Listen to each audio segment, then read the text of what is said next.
Customer feedback is super important for your Amazon business.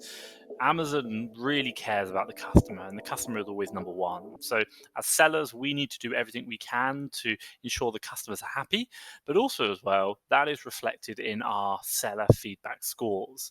Now, everything from your eligibility to sell certain products to how often you win the buy box is affected by your customer feedback score. So, for me, that was super important, something that I always keep on top of every single day. I'm checking for feedback. We don't get notifications about when new feedback comes in, so we have to manually go in and check when it happens. And I still remember to this day my very first feedback when I first started in Amazon was a 1-star review. Yes, 1 star. And I was like, oh my God, it's over. But I stuck in there, and now I've got 4.9 stars, I think it is, and over 300 reviews across the lifetime of my business. And I'm really happy with that. But it's not been easy. We've had to fight a lot of cases, and we've had to deal with a lot of feedback, which, to be honest, hasn't been our fault, but we have to resolve it.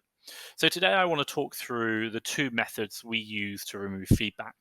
And really, for you, in anything you're looking at, you should be checking your seller feedback. And this is the feedback the customers give you after every single purchase.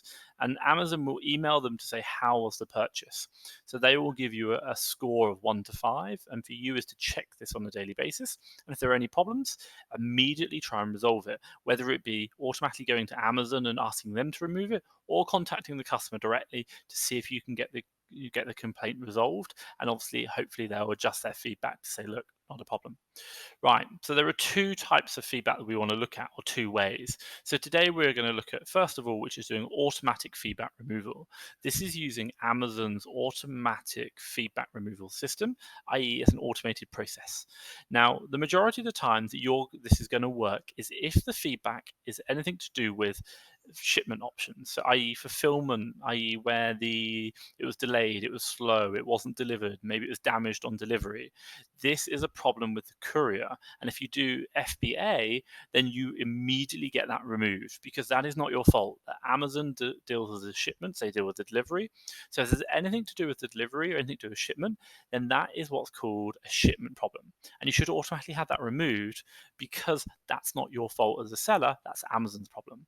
So if the automatic system doesn't work for this, I would immediately recommend taking it to the next level, raising a case with Seller Central and saying, hey, this is a problem with the shipment, not a problem with the product or the seller. So can I have it removed, please? And literally 100% of the time, they will remove it, no questions asked. The next one I'll talk about is so there's two types of feedback you have. You have product review and you have seller review. So product feedback and seller feedback. If the review talks about the product, then that's a product review, and it shouldn't be on the seller's reviews. So if you ever have anything whereby it talks about the product's a bad product, there's a problem with the product, not a problem, but it's not seller feedback. That's about the product itself. And so you should try the automatic method, and if that doesn't work, then I'd recommend going to Amazon directly through raising a case, and they will then look at that and say, yep, it's a product review. This should be moved from your seller review score to the product review score. So then again, you get that off your seller account. And that's what I'm talking about, keeping here a good seller account. And then the final one is seller reviews, and this is the one that you actually worry about. So this is the seller didn't deal with my messages, the seller didn't deal with my complaint, I asked for a refund. It's reviews where they deal with you as a seller of a product on Amazon, i.e. it's not a problem with the product, it's review of you as the seller. Maybe you misinformed them, something that's going on, even if it's something like, oh, the listing says this and the product didn't, I wanted green and it came in black. That's a product review, not a seller problem. So your only concern, in the Amazon world for arbitrage is around your seller review, not so much your product. If you're doing private label or wholesale and you're predominantly selling one product and you're the main seller on that product and you keep restocking it, then obviously you want to make sure that product has good reviews as well, because that's going to help sales. But in my case, I'm always concerned, number one, about my seller account and hence my seller review score. So let's have a look now. So first of all, I'm going to go through an automatic removal, and I'll just talk you through that. And this case is on a German platform that we used, or a German marketplace. And then the next one we'll do is whereby we'll do it on we've asked the customer to remove the feedback. Unfortunately, in this case, the customer actually made a mistake, so they came back to us. But let's go in now and have a look. So I'm just going to go into the automatic review here, and you can see I log in and then I go to performance and then I go to feedback straight away. So again, I'm checking this every day and I'm loading this up. So you can see here it loads up and it shows me my ratings, and I can see here I've got one review which is a 1-star negative. So I'm just going to scroll down, and for example, this has already happened for us. So in this case, what happened is the customer complained, and this is written in German, so unless you can read German, I'll try and translate. But they complained about it being slow, not being right. So we just literally went straight through, clicked on the right-hand thing, choose one, and then click request removal. And then what happens is you just go through the process, and it's an automated process. And I don't know the exact way, but I think Amazon will keyword search the text that the customer says. And if it contains any keyword like delivery or product or anything like that, immediately Amazon will put a line through it. They will put a comment underneath saying Amazon takes full responsibility for this delivery or full responsibility for this fulfillment experience. And it will remain on your list or remain on your seller account, but the score doesn't affect you. So it's kind of like, it's here. Yes, there was a thing, but this is Amazon's problem, not yours. You can see that, but the 1-star rating doesn't affect your account, so don't worry about it. Now, my advice or top tip is, even if it doesn't contain like FBA or some keyword or doesn't talk about experience, try it. Like, there is no harm in trying the automated process. And 9 times out of 10, sometimes 9 times out of 10, the review gets removed anyway, which is like a win. But obviously, don't keep relying on that. You need to make sure you're resolving these issues from your back of house or your customer experience side, because you're not going to be able to rely on that forever. Amazon will start flagging it. But in this case, obviously, there was a fulfillment issue. We just went through the automatic removal process, and Amazon removed that. So I was very happy with that one there.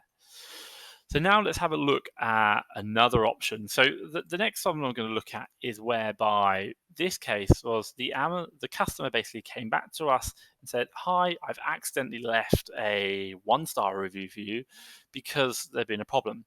Now, we have a link that we send to our customers when anything happens to this, that we share with them, that allows them to change their reviews, which is super useful to have, because if there is ever a problem, or the customer wants to change something, or if they're saying, look, if you are interested in adjusting a review, you can't tell them, you can't ask them to change it, but you can kind of say if you're interested in changing that, or if there's something if you want to adjust your review due to our great service, feel free to click here. You can, but you can't ask the customer to change it. But if they're interested in changing it, i.e. at their own free will, then they can do that.